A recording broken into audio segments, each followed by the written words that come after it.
Comienzo, insisto, sin más dilación. No voy a recordar, solo lo he traído aquí a colación, porque lo tengamos presente durante la sesión de hoy y durante la sesión de mañana. No voy a recordar el prólogo a las novelas ejemplares, o no voy a leerlo, sí a recordarlo. Eh, eh, Esa cita célebre, tantas veces repetida y recordada, de yo soy el primero que he novelado en lengua castellana, y esa queja de que todas las que están impresas son traducciones, ¿no?, de lenguas extranjeras. Le faltó decir del italiano específicamente.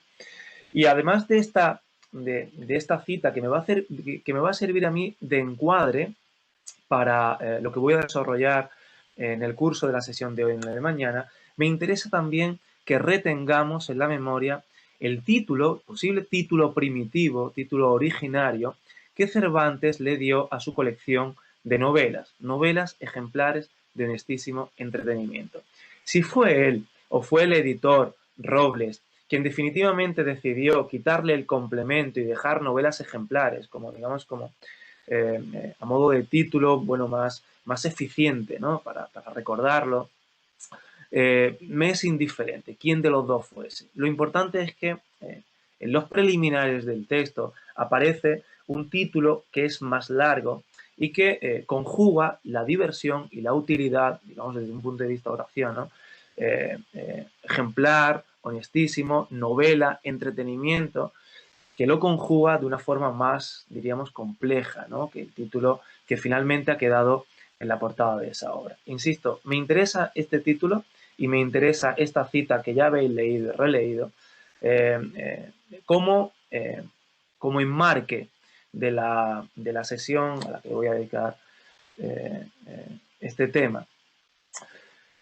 También creo pertinente hacer una especificación en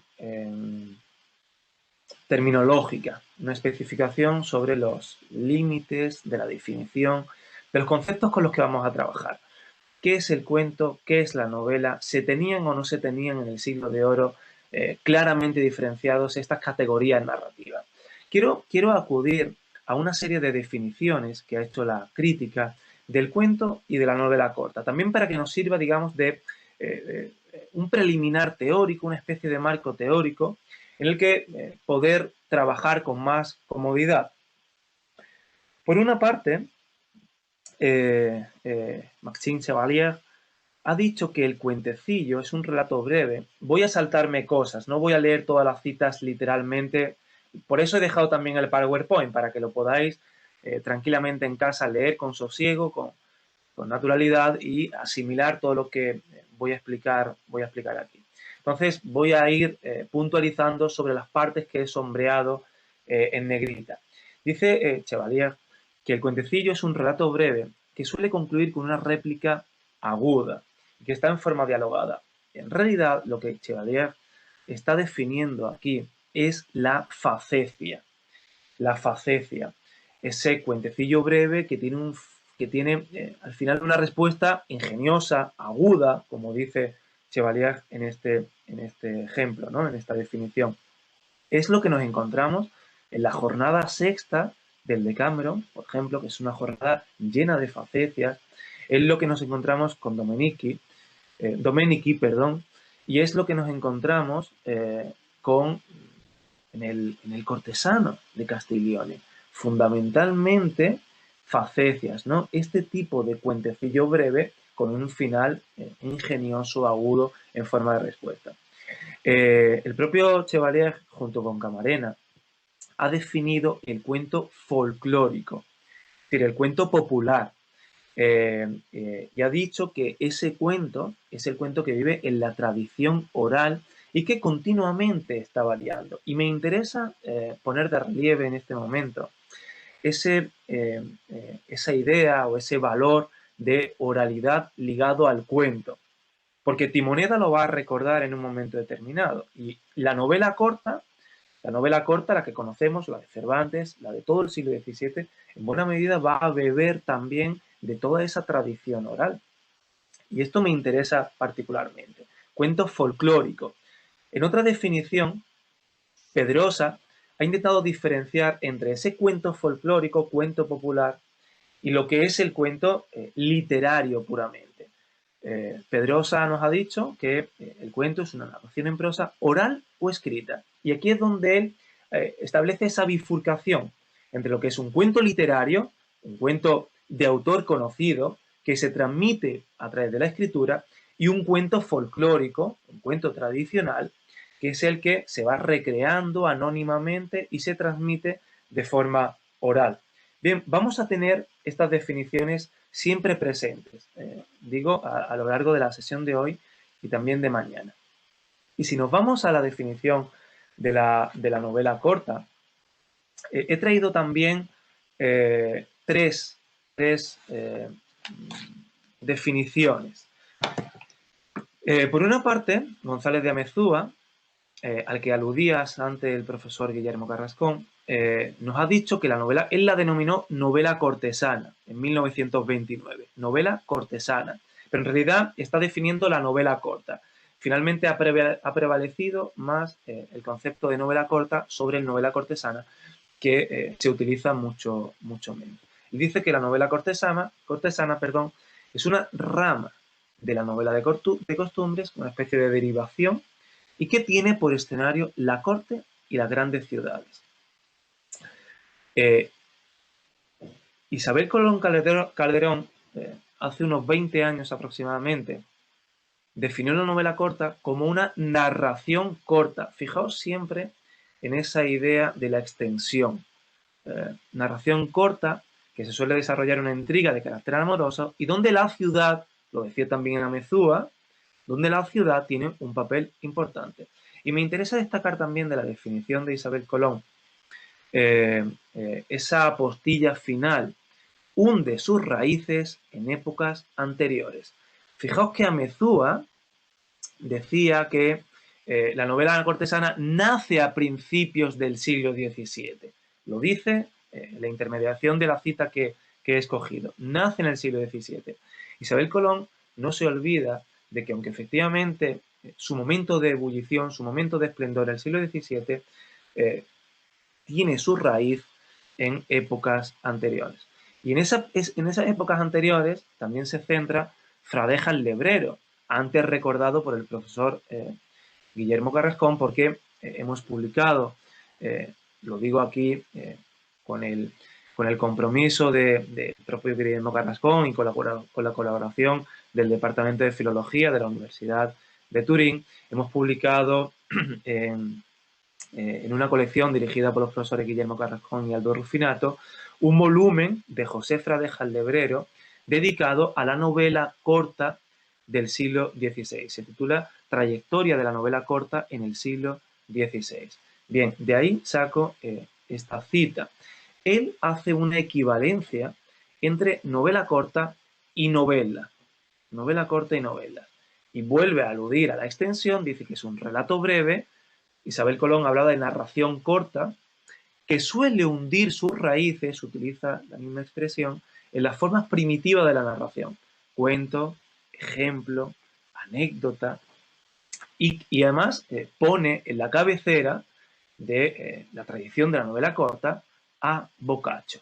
Bueno, fijaos cómo Fradeja el Lebrero tiene un concepto mucho más amplio, le da una dimensión mucho más amplia a la novela corta. Para él la novela corta no es solo lo que cultiva Cervantes bueno, Castillo Solórzano, Salas Barbadillo, María de Zayas, todos los escritores posteriores que van a continuar, digamos, el género reformulado por Cervantes.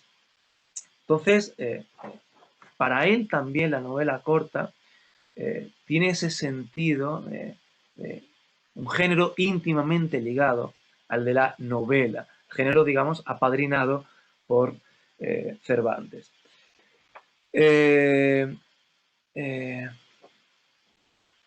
Y voy ahora también, fijaos que le estoy dedicando unos minutos mínimos en la introducción de esta presentación, de estas horas en las que vamos a estar juntos, a este enmarque teórico, ¿no? Me interesa también plantear el problema terminológico. He planteado algunas definiciones para que nos sirvan para que nos sirvan de marco, pero plantear también el problema terminológico al que nos enfrentamos en la tradición española, en la tradición historiográfica española. Lo he puesto en la lámina para que lo tengamos todos de una forma conceptual, de una forma sinóptica, para que lo tengamos todos presente. Y a ver si logro explicar esto con la suficiente claridad necesaria. Y si no lo explico bien, me paráis, me lo decís, porque esto es importante que lo retengamos, que sirva como punto de partida para todo lo que voy a explicar a continuación. Mientras que en Francia y en Italia se ha establecido una definición, una diferencia terminológica entre las formas narrativas breves y las formas narrativas largas, entre novela, creo que lo he escrito, esto debería ser, es que la U y la E, novela y el román, y en Italia la novela y el romanzo, aunque exactamente la nouvelle francesa y la novela italiana no sea exactamente lo mismo, en fin, para evitar otro tipo de problemas de definición, podríamos, de forma didáctica, podríamos entenderlos como equivalentes, aunque, insisto, hay ligeras matizaciones, ¿no? Lo que ocurre terminológicamente en la tradición historiográfica española es diferente. Y es diferente por lo siguiente. Porque en España, cuando se inserta el término novela en el siglo XV y a propósito de la difusión del Decameron, es un término que comienza a convivir con el de cuento. Juan Boscán, cuando traduce El cortesano de Castiglione, Juan Boscán utiliza novela y cuento cuando en el italiano hay, en el texto de Castiglione, se escribe novela. Pues él utiliza con cierta indistinción cuento y novela. Pero digo más, recordad también los preliminares de las novelas ejemplares de Cervantes. Cervantes, aunque le da el título de novelas, en varias ocasiones alude a los 12 cuentos. E incluso, si recordamos la cita de Lope de Vega, con la que yo he abierto la sesión de hoy, en tiempos menos discretos que el de ahora, se llamaban a las novelas cuentos. Hay una equivalencia desde el siglo XV hasta el siglo XVII de esa, entre cuento y novela. Esa, digamos, doble terminología que muchos escritores están usando, Juan de Valdés y tantos otros. Hoy vamos a ver también a Salazar, están utilizando indistintamente, sin tener, digamos, una conciencia nítida, clara, de diferenciación entre una categoría narrativa y otra categoría narrativa. Entonces, aquí es donde nosotros, digamos que este es el punto en el que estriba el problema de la tradición historiográfica española, porque la tradición moderna ha reservado el concepto novela para formas narrativas de mayor extensión.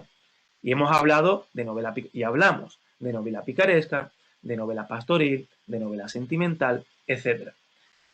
Y sin embargo, el término romance, que sería, digamos que comparte esa raíz semántica con el román y con el romanzo, el término romance, ya en la España del siglo XV y la España del siglo XVI, es un término que define a un tipo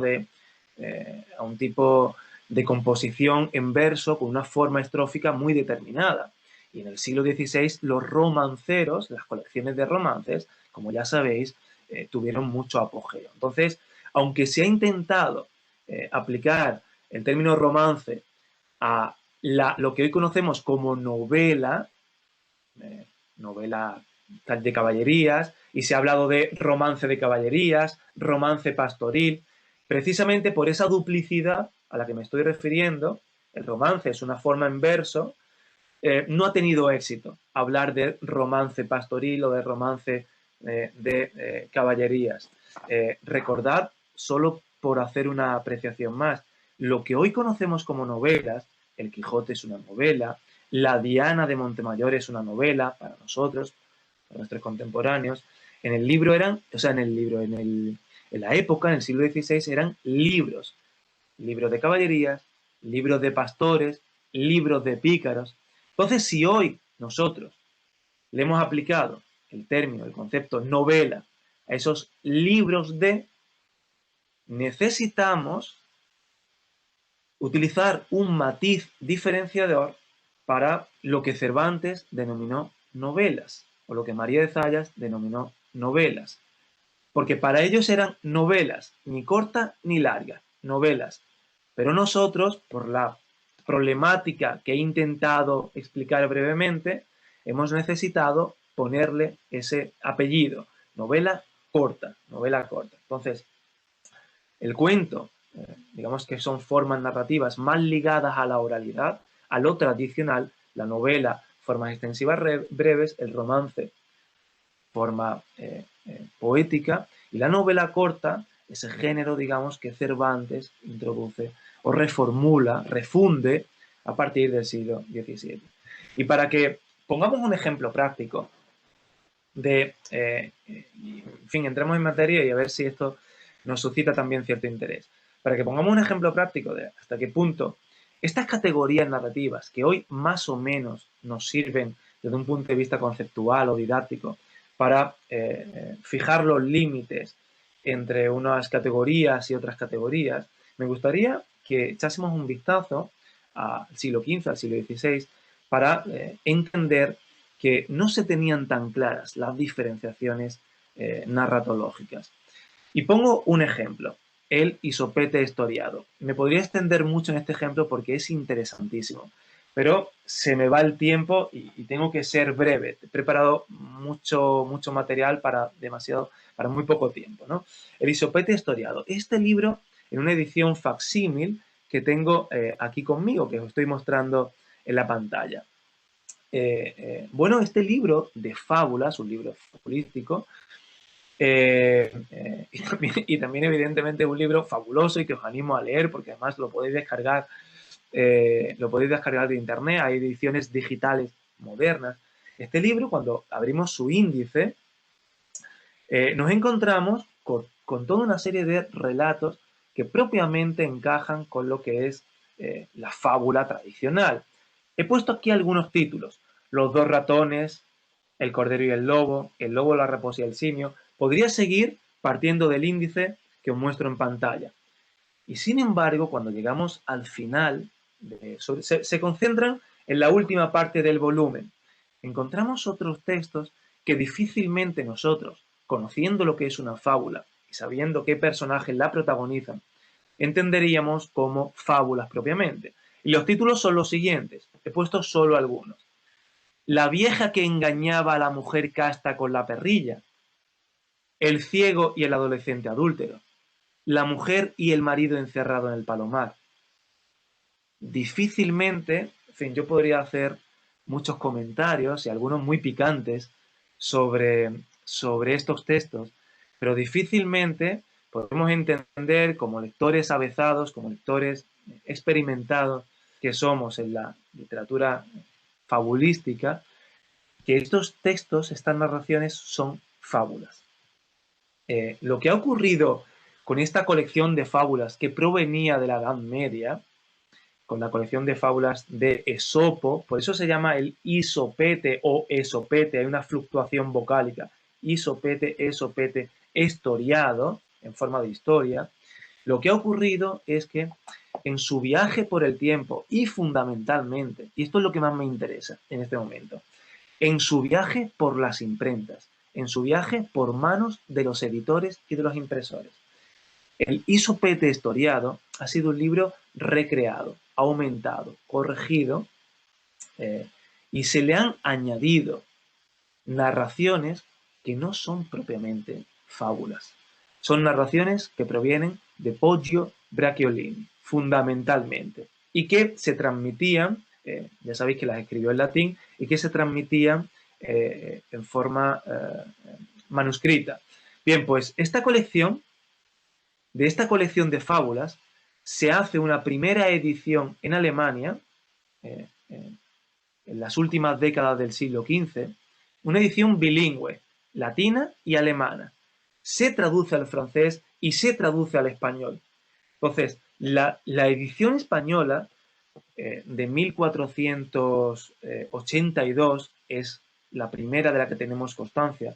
La edición española es una edición recrecida, una edición aumentada por toda una serie de manos editoriales que le han añadido narraciones que no son puramente fábulas, pero el lector, que evidentemente conocía que, en fin, eran relatos de otra naturaleza, de una finalidad distinta, el lector, digamos, lo leía todo en un mismo conjunto.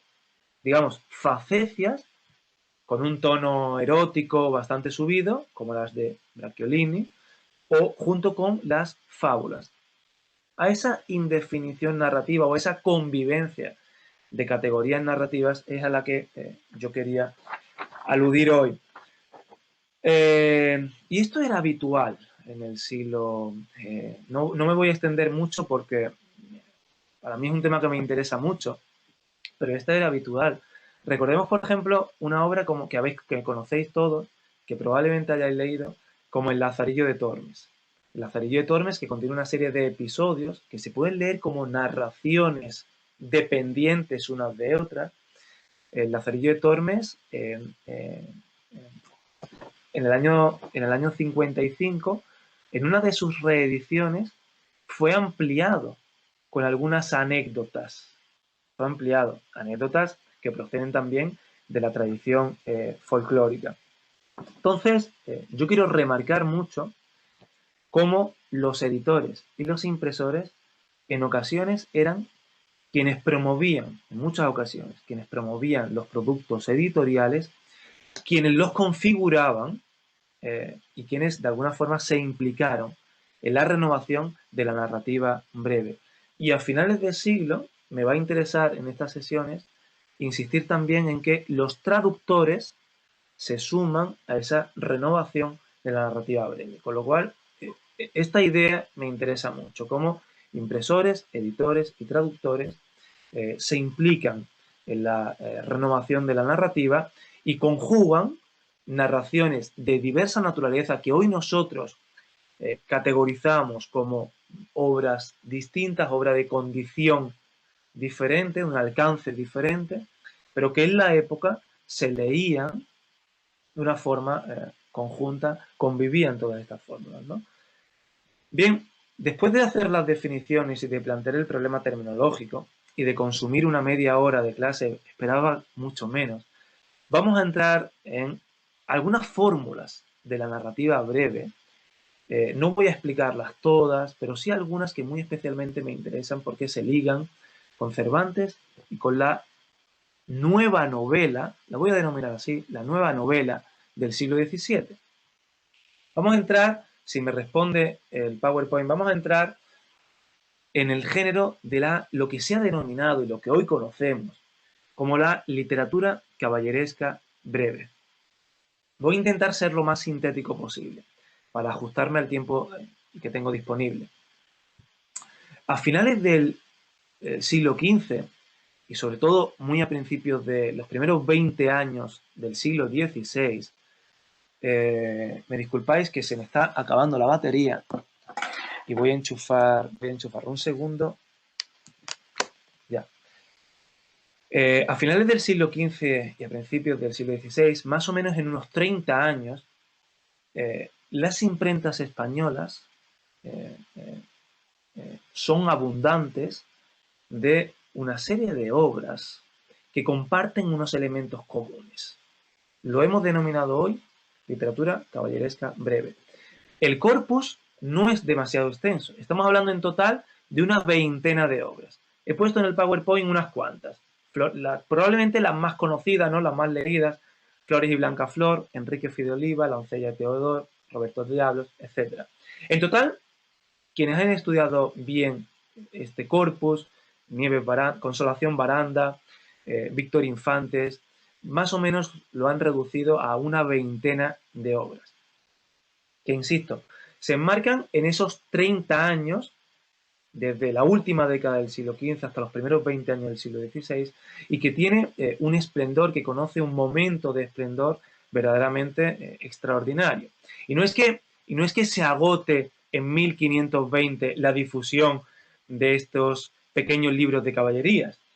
No, continúan durante todo el siglo XVI, pero ya a un menor ritmo editorial. E incluso algunos han pervivido todavía en ediciones modernas del siglo XX, porque son historias que se han popularizado. La del Roberto el Diablo, una de ellas. Encontramos todavía ediciones populares del siglo XX. No podemos considerar que se trate de obras de autor reconocido. Son obras anónimas, ninguna de ellas se publicó con el nombre de un autor reconocido, y tampoco son obras originales. Son obras que parten de temas de procedencia extranjera, generalmente temas de la materia bretaña. Son obras, en definitiva, son adaptaciones, resúmenes, reelaboraciones de obras normalmente extranjeras y específicamente del ámbito francés, de lo que hoy consideramos como el ámbito francés, ¿no? Y los temas que abordan estas obras, bueno, pueden ser muy, muy variados, ¿no? Muy abiertos. Temas que tienen su origen en lo popular o incluso en lo histórico, en lo caballeresco, pero hay una serie de coincidencias o de elementos comunes que comparten todas estas historias, ¿no? Y es que son fundamentalmente pequeñas obras de caballerías, libros de caballerías. El componente caballeresco y el componente sentimental que encontramos en Amadís de Gaula y en toda la saga, ¿no?, que continuó y en todas las réplicas que continuaron, bueno, de alguna forma están también concentradas en estas obras. De ahí la denominación moderna que le hemos dado de literatura caballeresca breve o narrativa caballeresca breve. Pero muy inteligentemente, Víctor Infantes eh, eh, vio que había una serie de elementos que nos permitía considerar este género como un género editorial, más allá de un género literario, que lo es, un género puramente editorial, porque fue un género impulsado por los editores. Fueron los propios impresores los que se implicaron a la hora de reescribir, reelaborar todos esos libros de tradición medieval y de tradición extranjera y, digamos, eh, insertarlos en la tradición literaria española. Y por cierto, muchos de ellos eran impresores, como cabía esperar, eran impresores extranjeros, impresores alemanes o impresores alemanes que habían tenido ya recorrido por imprentas francesas o algunas veces incluso italianas, y que después se montan sus negocios en España y se dedican a este género. Dijo Víctor Infantes que es un género editorial, no solo porque es impulsado por los editores, sino también porque tiene un formato editorial perfectamente reconocible, perfectamente identificable. Se publicaban en pliegos de cordel de generalmente no los pliegos de cordel como si fuese un cuadernillo. Si yo cojo un pliego, esto es un folio, imaginemos un pliego mucho más grande, ¿no? Y yo lo doblo y lo vuelvo a doblar y formo lo que hoy entendemos como un cuadernillo. En la época era un pliego, que podría tener 4 o 8. Normalmente toda esta narrativa caballeresca tiene un formato de unas 64 páginas. 8 pliegos de 8 páginas cada pliego. Digo la mayoría, no todos. Hay algunos que son un poquito más breves, pero la mayoría tiene ese formato perfectamente reconocido e identificable, ¿no? Bien, hechas estas apreciaciones preliminares, me interesaría mucho recordar algunas cosas o vincular este género que hoy llamamos historias caballerescas breves, narraciones caballerescas breves, con propiamente lo que es la novela corta. De entrada, fijaos como en la mayoría, en los títulos, aparece siempre identificado el protagonista, ¿no? Aparece, o los protagonistas, ¿no? Aparecen los nombres, ¿no? Flores y Blancaflor, Teodor, Roberto, Clamadis y Clarmonda. Bien, es exactamente lo mismo que estaba pasando a finales de los años 90 o en los años 90 del siglo XV, es decir, de forma contemporánea con la novela sentimental.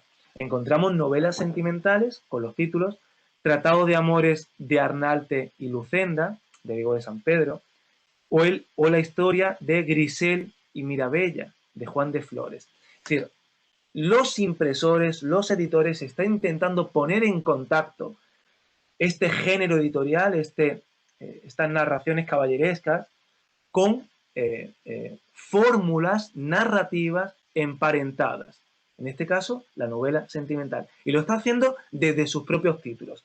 Conviene tener siempre presente que los editores están muy al corriente de lo que se está haciendo en su momento y quieren situar a los lectores en el género al que pertenece las obras que están promulgando, las obras que están difundiendo. En relación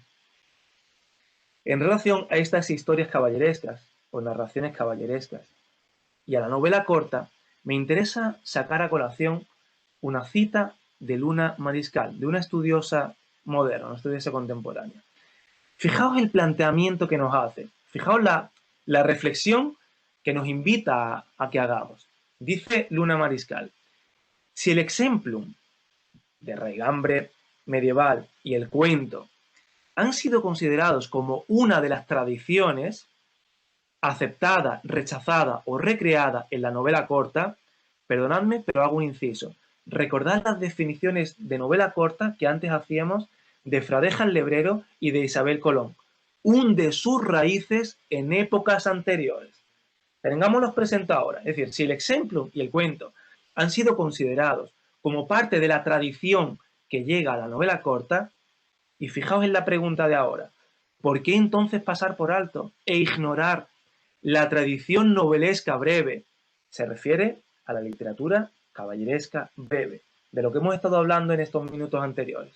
De fines del siglo XV, cuyo éxito editorial convirtió estas obras en bestseller de los siglos XVI y XVII, y en las que, en primer lugar, se habían ya reelaborado, lo he dicho, son reelaboraciones, bajo los paradigmas del romance, estas mismas tradiciones genéricas del exemplum y del cuento. La pregunta es un tanto larga y puede ser farragosa, puede ser a lo mejor ahora, mientras yo lo explico, difícil de entender. Pero lo que está explicando, y lo digo sencillamente, Luna Mariscal, es que si hemos, a la hora de abordar la novela corta del siglo XVII, hemos entendido y hemos considerado como formas de la que beben sus raíces, como formas a las que remiten el cuento y el exemplum, ¿por qué prescindimos de la literatura caballeresca breve? Como una de esas formas de relato, de narración, en contacto, que también están en contacto con la novela corta. Pero nos está haciendo una llamada de atención. Y digo más, la propia Luna Mariscal ha analizado cómo hay elementos comunes del celoso extremeño, una de las novelas ejemplares de Cervantes, con la historia de Flores y Blancaflor. Hay elementos compartidos. Pero digo más, la propia Nieves Baranda también ha hecho una incursión en algunos elementos que aparecen en la literatura caballeresca breve, en estas narraciones que aparecen en el Quijote. Y ha recordado, por ejemplo, cómo el motivo del caballo clavileño está ya en un episodio de la historia de Clamades y Clarmonda.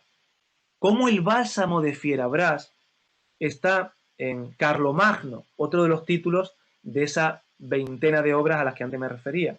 Y cómo el personaje del conde Tomillas, también que aparece en el Quijote, está en Enrique Fi de Oliva. Conexiones clarísimas, evidentes, entre la narrativa caballeresca breve y la novela ejemplares y Cervantes. Pero digo más. Voy a leer esta cita de Bonilla y San Martín, de un estudioso discípulo de Menéndez Pelayo, un estudioso de finales del siglo XIX y principios del siglo XX. Bonilla y San Martín dijo que se había encontrado, junto con otros pliegos de cordel, los cuadernillos a los que antes me refería, ¿no? Que contienen las historias de San Amaro, del conde Partinuplés, una de las historias caballerescas breves, de las tierras de enanos, de la española inglesa, sacada de las novelas ejemplares, Ricardo y Leonisa, sacada de la misma fuente, Roberto el Diablo, narración caballeresca breve, Cid Campeador, narración caballeresca breve, Bernardo del Capio, narración caballeresca breve. Es decir, hubo un lector en el siglo XVII-XVIII, lo digo porque este volumen misceláneo se ha perdido. Lo pudo ver Bonilla y San Martín, pero se ha extraviado o se ha deshecho, ¿no? Hubo un lector que en un mismo volumen, como si dijésemos hoy, en una carpeta incluyó pliegos de narraciones caballerescas breves, como la de como la de Roberto el Diablo, como la del conde Partinuples, junto con novelas sueltas de Cervantes. Lo está leyendo todo en un mismo volumen, digamos, en una especie de antología personal, por entendernos, que él ha elaborado. Y pongo otro elemento en conexión entre este género y la novela corta del siglo XVI. La mayor parte, lo tenéis en la lámina de la izquierda, la mayor parte de las historias caballerescas breves, aunque son breves, están divididas en capítulos. Exactamente lo mismo que hizo en el siglo XVII Céspedes y Meneses en sus historias, las denomina historias peregrinas y ejemplares. Lámina de la derecha. ¿Veis? Capítulo 45. En la lámina de la izquierda también una de esas narraciones dividida en capítulos. Es decir, que me parece que las conexiones son bastante evidentes. Pero, si me permitís, voy a seguir un poquito más, solo un poquito más. Hoy las reconocemos como historias caballerescas breves, historias, no novelas caballerescas breves, historias o narraciones. Y yo conscientemente estoy aplicando el mismo concepto, historias o narraciones. No las estoy llamando novelas. Pero fijaos, nos han quedado muy pocos, pero nos han quedado algunos manuscritos de estas obras que llegaron a la imprenta. Y en algunos manuscritos aparece la voz cuento, la historia, el cuento del rey Guillermo, noble cuento del emperador Carlos Maine. Y no hace falta que recuerde la vinculación que había a inicios del siglo XVI entre novela y cuento, esa indefinición terminológica a la que yo antes me refería. Es decir, muchas de ellas hoy las reconocemos como historias caballerescas breves porque en el siglo XVI se publicaron con la voz historia, que probablemente, digamos, identificaba mejor el tipo de relato. Pero en la tradición manuscrita aparece la voz cuento, y la voz cuento se utilizaba de forma sinonímica con la voz novela. Y todos estos pliegos de cordel a los que estoy aludiendo, todos estos pliegos de cordel que se vendían en la España del siglo XVII, que se consumían de una forma verdaderamente extraordinaria, de una forma voraz, están conviviendo en el mercado del libro con otros pliegos de cordel en los que aparece la voz cuento, y hoy no dudamos en identificar con cuentos o con narraciones breves. He puesto algunos. Como un rústico labrador astucioso con consejo de su mujer engañó a los mercaderes, que lo localizaron Víctor Infantes y Pedro Ruiz hace unos años. U otro de Laura Puerto, una estudiosa también contemporánea, ha recuperado del corpus de los pliegos de cordel, y este tiene la voz cuento ya en su título. Cuento del arriero y gracioso cuento, son dos. Son dos diferentes. Y gracioso cuento que tuvo una mujer para engañar a 3 demonios. Hoy no tendríamos ninguna dificultad, evidentemente, en identificar estos pliegos de cordel como cuentos. En la época convivían con las historias caballerescas breves, también en forma de pliegos, y en algunos de ellos, en la tradición manuscrita, con la voz cuento resaltada en su momento. Y a propósito de esa convivencia entre la voz historia, la voz cuento y la voz novela a la que me estoy refiriendo, pongo un último ejemplo. Historia de Griseldis, marquesa de Saluces. No hace falta que os diga a qué cuento nos estamos refiriendo cuando hablamos de la historia de Griseldis. Es el cuento número 100 del Decameron de Boccaccio. Por todos conocidos, la historia de Griselda. Por todos conocidos, ¿no? Bien recreada y muy bien estudiada además por los colegas Aldo Rufinato y Guillermo Carrascón. Fue un cuento que tuvo una vida independiente al Decameron. Lo escribió Petrarca en latín y a partir de la versión de Petrarca se hicieron múltiples traducciones a otras lenguas europeas, entre ellas al catalán, al francés y al castellano. Bien, ese cuento tuvo una difusión independiente y hemos recuperado, lo hicieron los profesores Juan Carlos Conde y Víctor Infantes, un pliego, probablemente de mediados del siglo XVI, un pliego de la historia de Griseldis.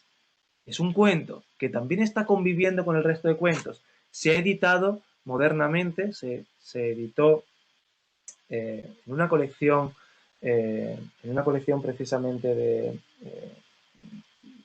de Luca, dirigida por el profesor Giovanni Caravaggi, muy apreciado por todos.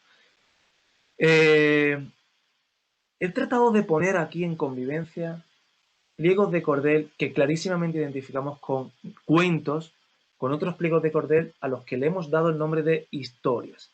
En la época se leían de forma conjunta, insisto mucho en esa idea. Y voy con el último matiz, con la última identificación y ya cambio de tercio. Fijaos en este librito, que fue un librito también de un gran éxito en el siglo XVI, La historia del abencerraje y de la hermosa Jarifa. Es probable que os suene, ¿no? Porque es un título que se vincula con la literatura, con esa literatura fronteriza de moros y cristianos, ¿no? que desarrollaban historias de moros y cristianos. Bien, hemos recuperado 3 versiones diferentes de la historia del abencerraje y de la hermosa Jarifa. La primera, probablemente la más antigua, y también aquí reduzco una problemática que ha sido muy discutida, pero en fin, me limito a lo sustancial, probablemente la más antigua, se difundió como un pliego de cordel, se difundió suelta. Las otras dos embutidas en obras de mayor calado. Una dentro de la Diana, de Jorge de Montemayor, otra dentro del inventario de Villegas, una obra poética, ¿no? Una especie de cancionero poético. Y por cierto, en la de Villegas, en la del cancionero poético, se mete esta historia de la Abencerraje, de la hermosa Jarifa, se mete al final, como una especie de adenda para el lector, y con el título de Dice el cuento, se difunde y se reconoce como cuento. Bien, me interesa que nos fijemos en la portada de la versión suelta. Fijaos, hoy para nosotros, hoy decimos la novela del abencerraje, la novela, como una fórmula novelística. En su época era una crónica, una voz que se vincula más con el término historia, pero fijaos en la portada, 2 caballeros, una portada configurada al modo de los libros de caballerías. He puesto en la izquierda una portada de la Amadís de Gaula, pero podría elegir también otras portadas de las narraciones caballerescas breves. ¿Por qué pongo este ejemplo aquí? Porque hubo un editor a mediados del siglo XVI que cuando va a publicar la historia de la Bencerraje y de la Hermosa Jarifa, lo hace al modo de las narraciones caballerescas breves, colocando en una portada a los caballeros y utilizando el mismo formato. Y por cierto, con la voz crónica resaltada, como en algunas narraciones caballerescas breves. Y hoy, la historia de la Bencerraje y la Hermosa Jarifa para nosotros es una novela. Y no ponemos ningún reparo cuando la denominamos novela.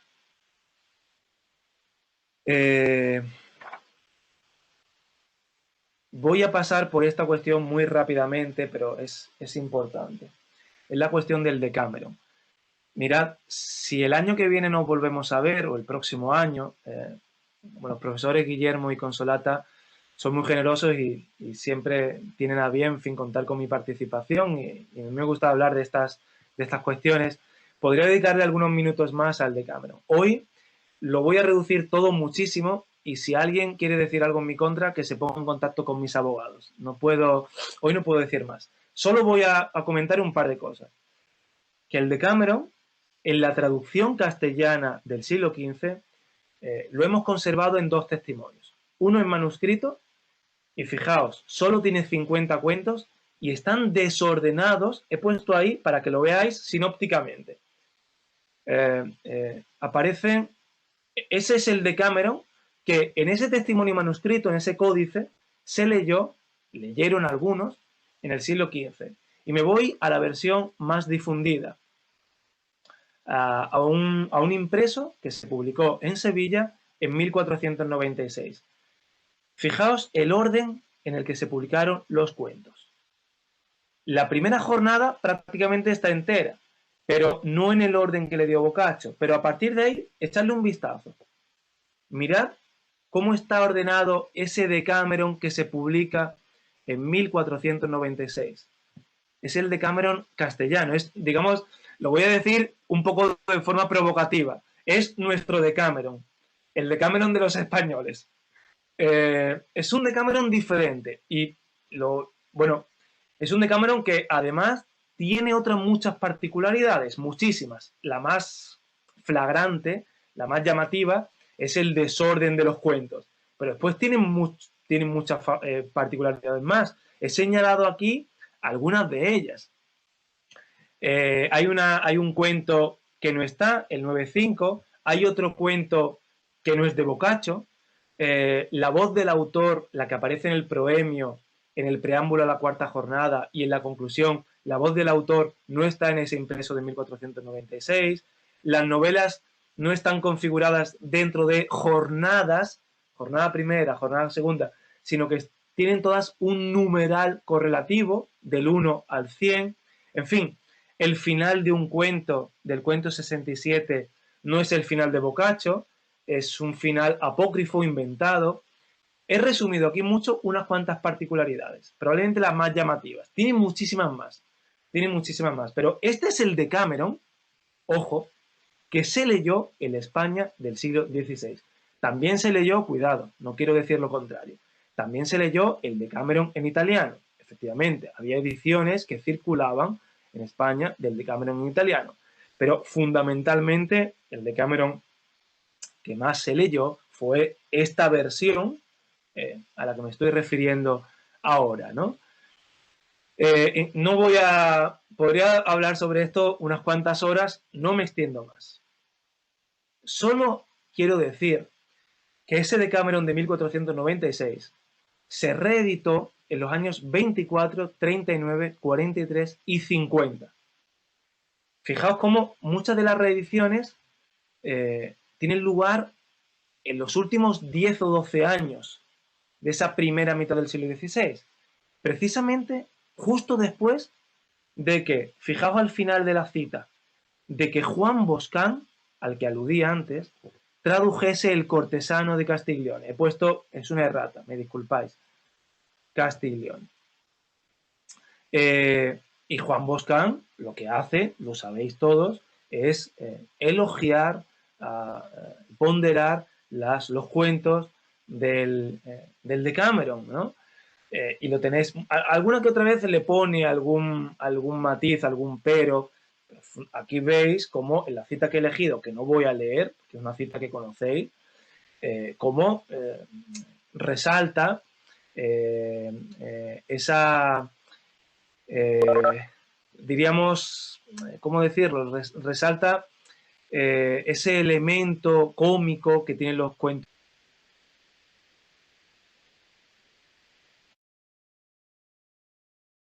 Abbiamo avuto problemi tecnici. Sì, Presumo anch'io. abbiamo perso David. Santo cielo. Io stavo Ritorno. sentendo che c'erano problemi, ho spento il video perché pensavo che fossero miei i Ah, problemi, è vero, perché tocco il video. Daniela è in conferenza su un altro computer, e quindi sovraccarica le linee, però penso che sia David che si è perso perché da un David. pezzo era rimasto congelato, non Esatto. si Sì. vedeva più. Adesso è partita anche la condivisione. Inizio a fare ringraziamenti in assenza? No, aspettiamo che Aspettiamo un arrivi attimo. e che li senta. Come possiamo fare? Se ne accorgerà? Io sto registrando, fermo la registrazione magari e poi la riprendo. Dimmi Carlo, è meglio? Non ti sento mica Carlo, perdona. Scusami, dovrebbe esserci la possibilità di mettere in pausa. Ah, Te vemos. Pues bien, lo siento, yo seguía hablando como si me estuviese escuchando 1000 personas.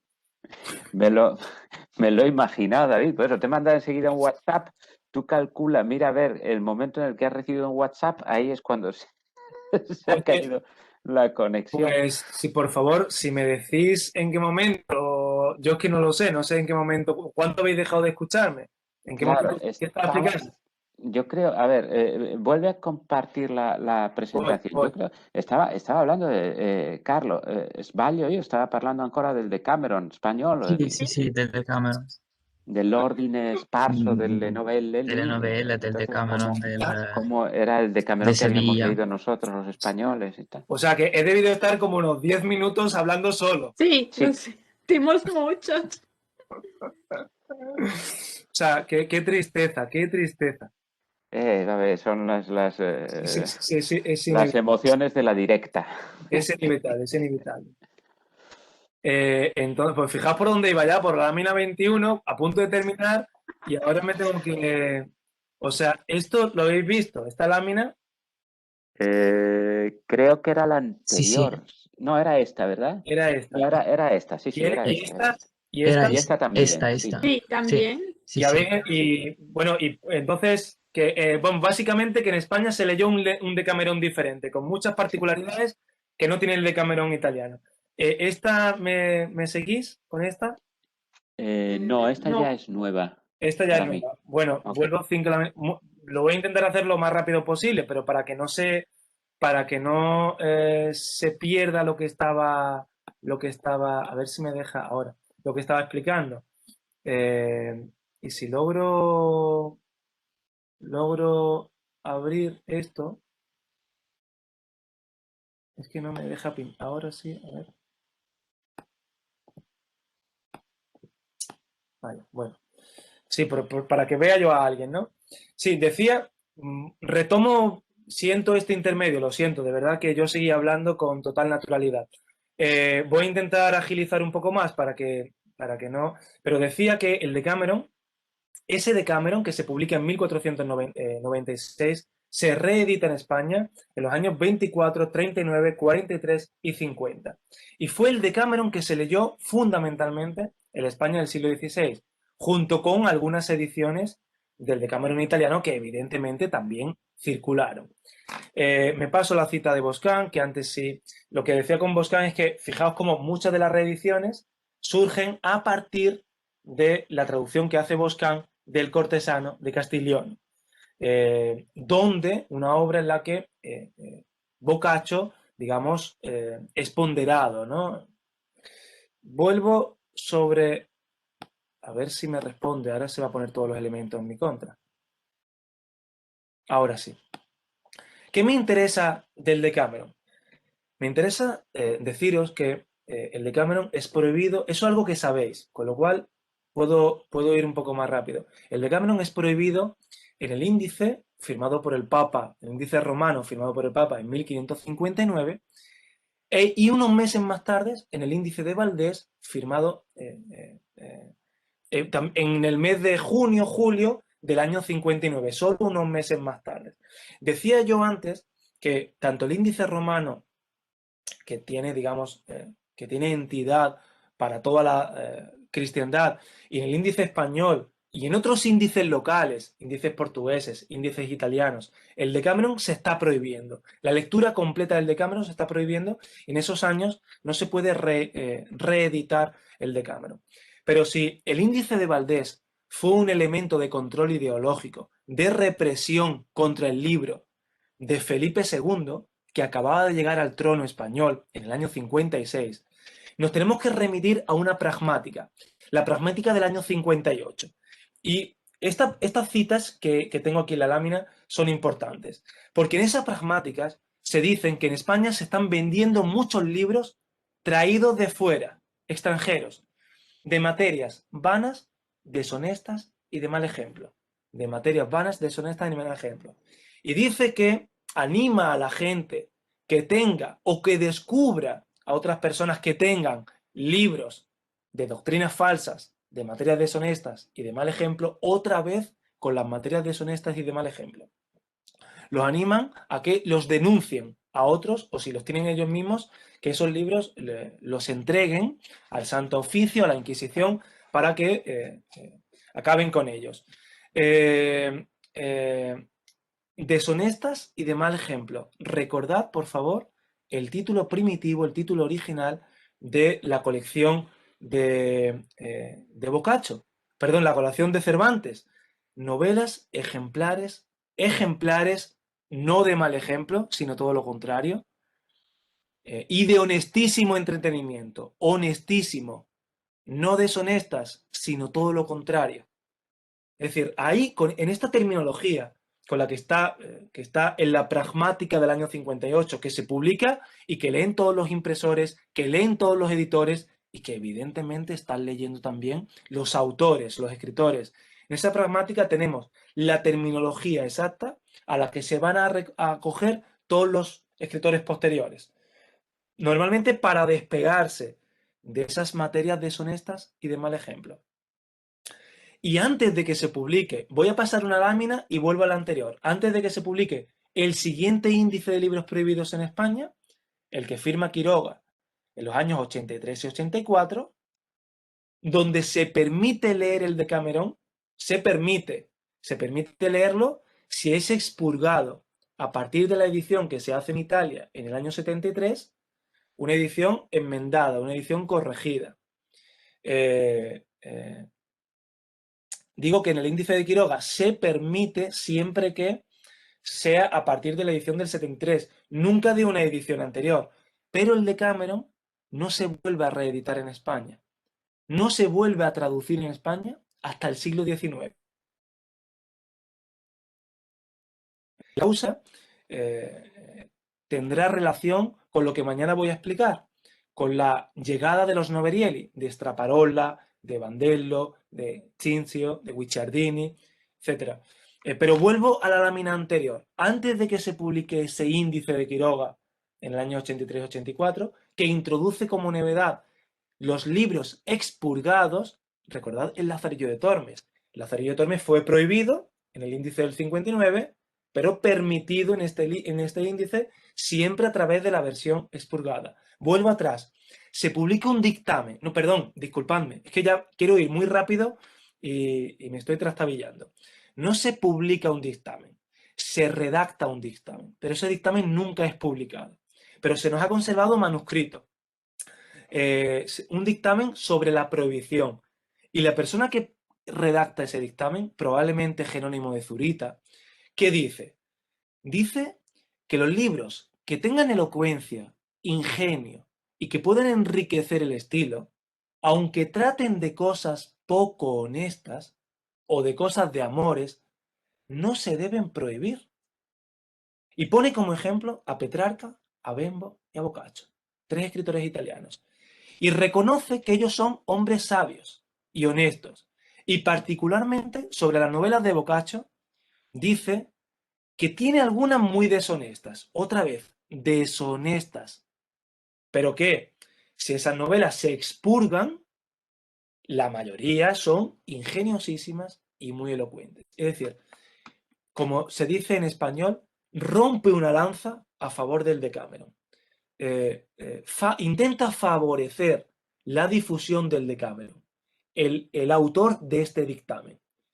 E insisto, en el siguiente índice, ya del año 83-84, el Decameron se permite, siempre a través de la edición expurgada del 73, pero nunca más se reedita. A partir de esos años, el Decameron se lee fundamentalmente en italiano, porque recordad, la edición española a la que yo antes me refería, reeditada hasta 1550, es una edición prohibida, prohibida. Por tanto, fijaos, tenemos ya el marco perfecto para introducirnos en los 3 ejemplos que voy a poner muy rápidamente a continuación, y prometo que acabo. 1558, la pragmática a la que antes me refería. 1559, índice de libros prohibidos. Años 70, el dictamen, que nunca se publicó, y años 80, el siguiente índice de libros prohibidos y expurgados. Tenemos ahí unos 20 años decisivos para la trayectoria de la novela. Me voy a remitir justo a los años 60 y 70, a 3 obras que podrían haber cambiado el curso de la novela española y que probablemente si se hubiesen publicado, porque las 3 quedaron manuscritas, si se hubiesen publicado, quizá Cervantes no se hubiese mostrado tan orgulloso, tan ufano, de haber dicho yo he sido el primero en novelar en lengua castellana. Porque estos 3 novelaron en lengua castellana, pero sus obras se quedaron manuscritas. Voy rápidamente con ellos. Arce y Otálora, los coloquios de Palatino y Pinciano. Es una obra, es un diálogo. Es un diálogo que utiliza el motivo del camino, el alivio de caminantes, e intercala 4 novelas. Las 3 primeras son muy breves. Son como una especie de befa, ¿no? Utilizan el tema del engaño, del timo, son cuentecillos, pero la última es bastante más larga. Y mientras la está contando, su interlocutor lo corta y le va diciendo, se te va la novela muy larga, parece de Juan Boccaccio. Le va diciendo que esto no es un cuento como los que me has contado antes, esto más parece una novela de Juan Boccaccio. Y justo cuando llegan al final, y es el final de la obra también, lo interrumpe y le dice, no paséis adelante, que el cuento, lo denomina cuento, ha sido bueno y las dudas muchas, y hay que estudiar en ellas para muchos días. Quédese la respuesta para otras vacaciones, es decir, para otro viaje, y pase por novela de Juan Boccaccio. Uno de los interlocutores de esta obra está identificando un relato, específicamente un relato, con una novela de Juan Boccaccio. Voy a la siguiente obra, en la que estaba cuando Guillermo me ha llamado. En la de Pedro de Salazar. He puesto el título Cuentos o novelas, entre corchetes. Y vais a entender por qué. Porque si hoy compramos la edición, ¿la veis en pantalla? Yo es que he dejado de verme. No sé si es porque no tengo la... Yo tengo la cámara encendida, ¿verdad? Yo no tengo la cámara encendida. A ver, esto no puede No te ser. vemos, pero vemos tu pantalla. Sí, sí, sí. Pero ¿por qué no tengo la cámara? A ver, aquí. Ahora sí la voy a encender. Ahora sí, ¿verdad? Ahora sí. Lo siento, no me he dado cuenta de que tenía... Mirad, si hoy compramos en la colección Cátedra esta colección, la vemos con el título Novelas. ¿Lo veis? Novelas. Bien, esta obra, tal y como la proyectó su autor, tal y como la ideó su autor, fue una colección de 30 novelas o de 30 cuentos, de las que hemos conservado solo 14. Se quedaron manuscritas. Se quedaron manuscritas en 2 códices diferentes, ¿no? Pero él quería, a partir del concepto del viaje, otra vez el viaje como elemento que permite estructurar la colección. Y esta colección sí tiene marco, es una colección con marco. Fijaos, es una clarísima declaración de intenciones de Pedro de Salazar, una colección con un marco donde el motivo del viaje es el que permite estructurar toda la colección, ¿no? El viaje, que ya por cierto estaba en la tradición literaria, estaba en los cuentos de Canterbury, de Chaucer, y estará también en el viaje entretenido, en de Rojas, en el Guzmán de Alfarache, en fin. Y lo que me interesa es que fue un proyecto inacabado, por lo menos según hoy nos ha llegado, porque solo tenemos 14 cuentos, 14 novelas, inacabado, y un proyecto manuscrito. Tampoco llegó a la imprenta. Y este es el proyecto que más se parece a lo que hace Cervantes. Estos ya no son propiamente cuentos medievalizantes. Y justo con estos ejemplos que estoy dando ahora, con el anterior ejemplo de Arce y Otálora, con este de Pedro de Salazar y con el siguiente que es de Tamariz, estamos en un momento crucial para la narrativa española, porque es un eslabón intermedio, es un punto de contacto intermedio entre el cuento medieval y la novela que rehace o que refunda Cervantes. Es lo que Chevalier denominó el cuento novelado. Y fijaos, para que entendáis por qué he puesto entre corchetes cuentos o novelas, a pesar de que hoy lo leamos como novelas, su autor dijo que había escrito una obra que es, lo tenéis en la cita, de cuentos, que los italianos llaman novelas. Lo escribe así, ¿eh? Y antiguamente con cejas. O sea, para él sus obras son cuentos. Y de hecho algunos lo denomina cuentos. Cuentos del castigo que envió Dios es el título de una de las novelas. Las llama cuentos. Pero incluso su propio, no me va a dejar hoy, su propio hijo, Eugenio de Salazar, es el hijo, algunas veces alude al proyecto de su padre, para recordar que su padre dejó manuscrito un libro, dice, de novelas o cuentos. Y lo vuelve a repetir en otro lugar, en su testamento Habla de un libro de cuentos o novelas. ¿Recordáis cuando al principio de esta sesión yo os hablaba de esa indefinición terminológica de cuentos y novelas? Pues es lo que hace el hijo de Pedro de Salazar, llamar a la colección de su padre cuentos o novelas. No sé si tengo... Sí, hay una cosa más que os quería decir. Como Pedro de Salazar, el autor de estos cuentos o novelas, como Pedro de Salazar era muy consciente de que su proyecto literario, su proyecto narrativo, se ligaba al de Boccaccio, es evidente las conexiones que hay, desde un punto de vista, digamos, estructural, compositivo. Él, desde el prólogo, quiere rechazar a Boccaccio, quiere distanciarse de Boccaccio. Y dice lo siguiente, y además se alude directamente a Boccaccio e inequívocamente al Decameron.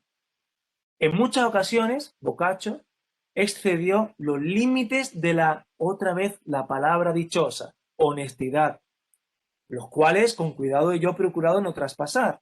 Que no relacionen mi obra con la de Boccaccio. Mi obra es honesta y de buen ejemplo. Porque si las obras semejantes a esta mía, antiguamente, como he dicho, se llamaban consejas, por los buenos consejos y ejemplos que de ellas emanaban, no se podrían llamar tales las mías, es decir, mis novelas, si de ellas se pudiese tomar cosa contra honestidad y buen ejemplo. ¿Qué tenemos ahí? Tenemos los dos términos que aparecían en la pragmática de 1558. Los dos términos que van a decidir, digamos, la trayectoria retórica que aparecerá en los prólogos, en las dedicatorias y en todas las palabras preliminares de los censores también, que vamos a ver mañana. Pero rigurosamente, en la obra de Salazar, y es verdad, no hay cosas contra honestidad y buen ejemplo. Es decir, es una obra puramente contrarreformista, que asimila la ideología y la doctrina de la contrarreforma. Y me voy a la última que quería, termino ya, de verdad. Hubiese terminado ya si no hubiese tenido esa interrupción. Mirad, una colección interesantísima. No le pongo título porque no tenía título, pero la podemos reconocer como novelas en verso. Así las podemos, en esta edición moderna, la podemos encontrar así como novelas en verso. Por eso le he dado, pero es un título facticio, no es un título original del autor. La principal novedad que introduce Tamariz es que son versificados. No son obras en prosa, son obras en verso. Por cierto, los cuentos de Canterbury originalmente están escritos en verso, aunque nosotros los hayamos leído, yo por ejemplo los he leído en traducción, los hayamos leído en traducción, bueno, en vuestro caso italiano, en mi caso yo español, y lo hemos leído en prosa, originalmente están escritos en verso, y lo que hace. Y lo que nos ha quedado es una colección de 17 novelas sueltas, que no tienen marco, y en la que la fluctuación cuento-novela está en todos los títulos. Novela del envidioso, novela del estudiante, pero también cuento de un gracioso caso, cuenta de una burla. Y en un solo caso, un único caso, aparece una fábula, fábula de la fortuna. También viene bien este ejemplo a propósito de las categorías narrativas a las que yo aludí al principio. La mezcla entre fábulas, facecias, cuentecillos, novelas. Aquí la tenemos también en esta colección. Y ahora digo una cosa más. Tamariz nunca se tuvo que preocupar de los problemas de imprenta, de los problemas de censura, porque su obra es en verso. Y el verso, a la altura de los años 60 y 70, fundamentalmente se difundía manuscrito, fundamentalmente. Entonces él se pudo permitir tender mucho a asuntos elevados de tono, licenciosos, eróticos, y sin embargo, llama mucho la atención cómo, aunque las tramas sean puramente italianizantes, porque muchas fuentes las he apuntado aquí, del Decameron, del Novellino, de Masuccio, del Pecorone de Giovanni, las novelle de Bandello o de Straparola, aunque muchas fuentes sean italianas y por tanto las tramas narrativas que desarrolla tienen ese punto entre picante y humorístico y cómico, Tamariz se esfuerza una y otra vez en muchos de sus cuentos en introducir una pequeña moralina, una especie de moraleja, ¿no? Y aludir, por ejemplo, lo he puesto en la novela del estudiante, al mal ejemplo, al mal consejo que seguiríamos de hacer lo que hacen los personajes. Exactamente lo mismo que hacía Boccaccio. Pongo aquí la filosofía vulgar de Mallara porque tiene también 3 novelas en verso que probablemente sean de Tamariz, del mismo autor al que he aludido antes. Termino con este ejemplo. Timoneda, porque este ejemplo, el ejemplo de Timoneda, sí se publicó. Es el primero que lo he dejado para el final porque a diferencia de Arce y Otálora, de Tamariz y de Salazar, Timoneda llegó a la imprenta, se publicó y tuvo un importante éxito y una importante trascendencia en su cuento. Timoneda era un librero, era un editor, no era un creador nato. Y sin embargo, lo que hizo fue asimilar muy bien la narrativa italiana. Cuando Timoneda compone sus primeras colecciones de facecias, ya se han publicado Las noches de Straparola, se han publicado otra serie de colecciones, está circulando la colección de Sansovino, tan importante en España, y a la que aludiré mañana. Y entonces lo primero que hace es componer 2 colecciones de facecias, tituladas Sobremesa y Alivio de Caminantes y Buen Aviso y Portacuentos. Y ahí lo que reconoce es que lo que ha hecho es elaborar una colección a través de lo que ha oído, lo que ha visto y lo que ha leído. Prestad atención a ese componente oral, oír. No todo lo ha leído. Es decir, hay una cultura popular, una cultura oral, donde los cuentos se están transmitiendo a través de la voz. Y Timoneda se está aprovechando de toda esa tradición, ¿no? Lo recuerda un poco más adelante. Son colecciones puramente de facecias, puramente. Pero el Patrañuelo, que lo publica en el año 67, el Patrañuelo ya es una colección más de narraciones que tienden hacia lo novelístico. De narraciones, son una colección de 22 narraciones sin marco que perfectamente podemos considerar como cuento novelado. No son facecias puramente. Y donde lo que hace también es reelaborar, reescribir cuentos de Boccaccio, de Salernitano, de Bandello, de Straparola, incluso del propio Ariosto, que ya sabéis que tiene muchos episodios intercalados que podemos considerar como narraciones breves intercaladas. Y él explica en el prólogo que sus narraciones se identifican con lo que en Italia la lengua toscana, lo dice en el segundo párrafo, se llama novelas, novelas, y da una explicación un tanto estrafalaria, ¿no? Un tanto cómica. Él explica que el origen del patrañuelo, del título que él le da, deriva de patraña, proviene de patraña, es decir, de ficción, ¿no? Lo dice, estoy ya abreviando mucho por concluir, pero lo que hace, más el cuento, por cierto, el cuento segundo del Patrañuelo, o la narración segunda, es una recreación, es una reescritura de la Griselda de Boccaccio. Es decir, que la influencia italiana es inequívoca, es indudable en prácticamente todas las narraciones, ¿no? Recordad cuando Cervantes decía que las mías son propias, no imitadas ni hurtadas, es decir, no traducidas en lenguas, pues ahí lo tenéis, está aludiendo claramente a Timoneda, a ese cuento novelado que Timoneda está reformulando, que está aquí.